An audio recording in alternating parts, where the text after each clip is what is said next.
اعوذ باللہ من الشیطان الرجیم بسم اللہ الرحمن الرحیم۔ السلام علیکم ورحمۃ اللہ وبرکاتہ۔ آج کا ہمارا موضوع حضرت نوح علیہ السلام اور ان کی نسلوں کی تفصیلات اور حضرت نوح علیہ السلام کی بیٹوں کی تعداد اور پھر ان کے دور میں جو اللہ سبحانہ و تعالیٰ نے طوفان بھیجا اور پھر نسلوں کا دوبارہ آغاز کیسے ہوا اور حضرت نوح علیہ السلام کی نسلیں آگے کن کن علاقوں میں جا کر آباد ہوئیں، اس بارے میں ہے۔ لہٰذا حضرت نوح علیہ السلام اللہ کے عظیم نبیوں میں سے ایک ہیں، جنہیں قرآن مجید فرقان حمید میں شکر گزار بندہ کہا گیا ہے۔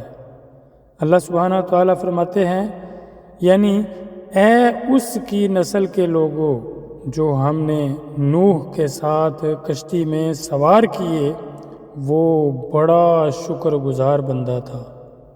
حضرت نوح علیہ السلام کو اللہ نے اس وقت بھیجا جب ان کی قوم بت پرستی اور گناہوں میں ڈوب چکی تھی۔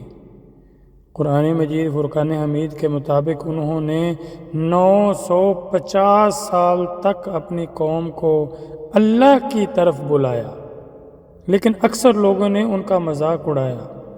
پھر اللہ سبحانہ و تعالیٰ نے طوفان کا حکم دیا اور حضرت نوح علیہ السلام کو کشتی بنانے کا کہا۔ یہ وہی مشہور کشتی ہے جس نے انسانیت کو بچایا اللہ کے حکم سے۔ اب آتے ہیں حضرت نوح علیہ السلام کے بیٹوں کی طرف۔ تو قرآن مجید فرقان حمید اور حدیث مبارکہ سے ہمیں پتہ چلتا ہے کہ حضرت نوح علیہ السلام کے 3 بیٹوں کا نام واضح طور پر ملتا ہے: سام، حام اور یافس۔ ان کے علاوہ ایک اور بیٹے کا ذکر بھی ملتا ہے جسے قرآن مجید میں کنعان کہا گیا، لیکن وہ نافرمان تھا اور طوفان میں ڈوب گیا۔ قرآن مجید فرقان حمید میں سورہ ہود کی آیت نمبر 42 اور 43 میں اس کا ذکر ہے کہ جب طوفان آیا تو نوح علیہ السلام نے اپنے بیٹے سے کہا کہ کشتی میں سوار ہو جاؤ، لیکن اس نے انکار کیا اور کہا کہ وہ پہاڑ پر پناہ لے لے گا۔ نتیجہ یہ کہ وہ طوفان میں غرق ہو گیا۔ تو ہمارے لیے یقینی بات یہ ہے کہ حضرت نوح علیہ السلام کے 3 بیٹوں سام، حام، یافس نے ان کی نسل کو آگے بڑھایا۔ کچھ روایات میں ان کے بیٹوں کی تعداد 4 یا زیادہ بھی بتائی جاتی ہے، لیکن قرآن مجید فرقان حمید میں صرف کنعان اور باقی 3 بیٹوں کا ذکر ہے، تو ہم اسی پر قائم رہتے ہیں۔ تو بھائی طوفان کی کہانی تو ہم لوگ جانتے ہی ہیں۔ اللہ سبحانہ و تعالیٰ نے کافروں کو سزا دینے کے لیے ایک عظیم طوفان بھیجا اور حضرت نوح علیہ السلام کو حکم دیا کہ وہ ایک بڑی کشتی بنائیں۔ اس کشتی میں حضرت نوح علیہ السلام، ان کے 3 بیٹوں سام، حام اور یافس، ان کی بیویوں اور ایمان لانے والے چند لوگوں کے ساتھ ہر قسم کے جانوروں کے جوڑے سوار ہوئے۔ قرآن کہتا ہے کہ یعنی جب ہمارا حکم آیا اور تنور ابل پڑا تو ہم نے کہا کہ ہر قسم کے جانوروں کے 2 جوڑے اور اپنے گھر والوں کو سوار کرو، سوائے اس کے جس کے بارے میں فیصلہ ہو چکا۔ طوفان کے بعد جب زمین دوبارہ آباد ہونے کے قابل ہوئی تو کشتی جودھی پہاڑ پر رکی اور یہیں سے حضرت نوح علیہ السلام کی نسل دوبارہ شروع ہوئی۔ اب آتے ہیں نسلوں کے پھیلاؤ کی طرف۔ اس بات پر کہ حضرت نوح علیہ السلام کی نسلیں کیسے پھیلیں، چونکہ طوفان نے زمین پر موجود تمام انسانوں کو ختم کر دیا تھا سوائے ان کے جو کشتی میں تھے، اس لیے پوری انسانیت کی نسل ان 3 بیٹوں سے چلی۔ ان میں سام کو عربوں، عبرانیوں اور سامی اقوام کا باپ کہا جاتا ہے۔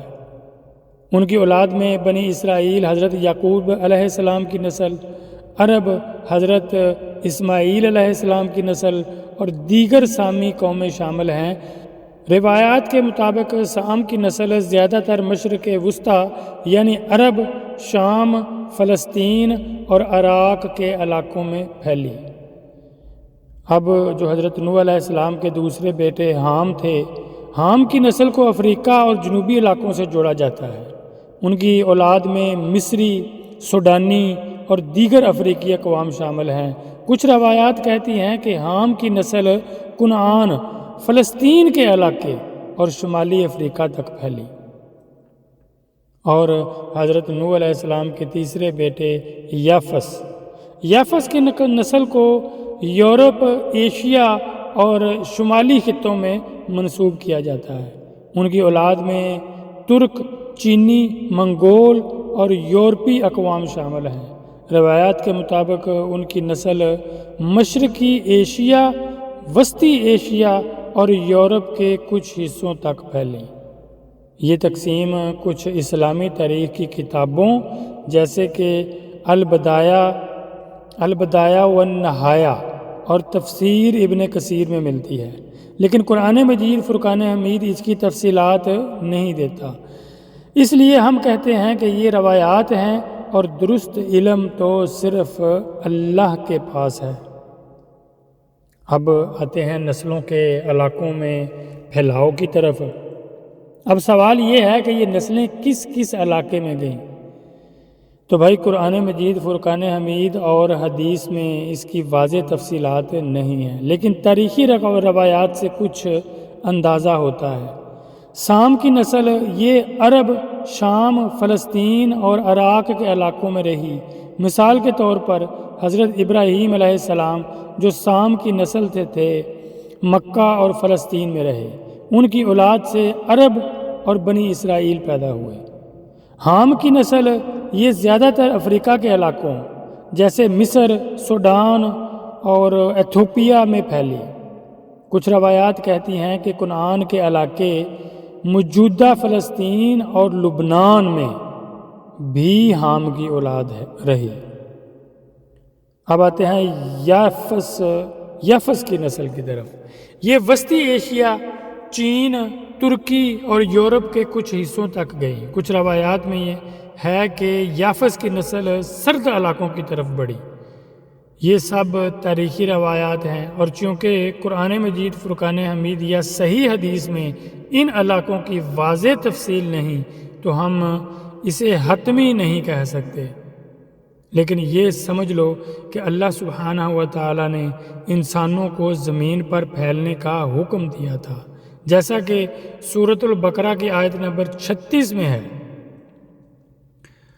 یعنی زمین پر اترو اور وہاں تمہارے لیے قرار گاہ ہے۔